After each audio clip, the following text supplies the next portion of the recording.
బంగాళాఖాతంలో మరో అల్పపీడనం అయితే బలపడి ఇది ఏపీ, తెలంగాణ వైపు దూసుకొస్తున్నట్లు వాతావరణ శాఖ పేర్కొనింది.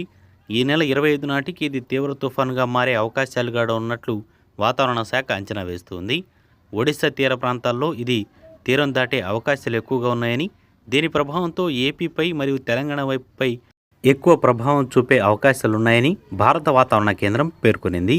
ఇక మన రెండు తెలుగు రాష్ట్రాలకు సంబంధించి ఇటు అమరావతి వాతావరణ కేంద్ర విభాగం, అటు హైదరాబాద్ వాతావరణ కేంద్ర విభాగం తెలిపిన వివరాల ప్రకారం వివరాల్లోకి వెళ్తే ఏపీ రాష్ట్ర వ్యాప్తంగా సముద్రానికి దగ్గరగా ఉండే జిల్లాల్లో భారీ నుంచి అతి భారీ వర్షాలు కురుస్తాయని వాతావరణ శాఖ అంచనా వేస్తుంది. అది కాకుండా గంటకు 40 నుంచి 70 కిలోమీటర్ల వేగంతో గాలులు సముద్రం నుంచి రాష్ట్రాల వైపుగా వీస్తాయని హెచ్చరికలు జారీ చేసింది.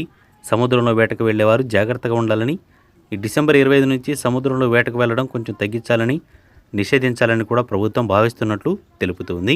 ఇక అదేవిధంగా తీర ప్రాంతాల్లో ఈ ప్రభావం అనేది ఎక్కువగా ఉంటుంది కాబట్టి అక్కడ లోటుతట్టు ప్రాంతాలను అన్నింటినీ కూడా అప్రమత్తం చేయబోతున్నట్లు వాతావరణ శాఖ తెలిపింది. నెల్లూరు, చిత్తూరు, కావలి, ఒంగోలు మరియు నల్గొండ, ప్రకాశం ఇటువంటి ప్రాంతాల్లో భారీ వర్షాలు పడే అవకాశం ఉన్నట్లు వాతావరణ శాఖ పేర్కొనింది. తెలంగాణ రాష్ట్ర వ్యాప్తంగా హైదరాబాద్, వికారాబాద్, నల్గొండ, నాగర్ కర్నూల్, మహబూబ్ నగర్ ఇటువంటి ప్రాంతాల్లో మోస్తరు నుంచి భారీ వర్షాలు పడే అవకాశం ఉన్నట్లు, కొన్ని ప్రాంతాల్లో చెదురుముదురు వానలు పడతాయని పేర్కొనింది. మరి ముఖ్యంగా ఈ చలి తీవ్రత అనేది ఎక్కువగా ఏర్పడుతుందని, చలి ఎక్కువగా ఉండే ప్రాంతాల్లో కూడా కొంచెం జాగ్రత్తగా ఉండాలని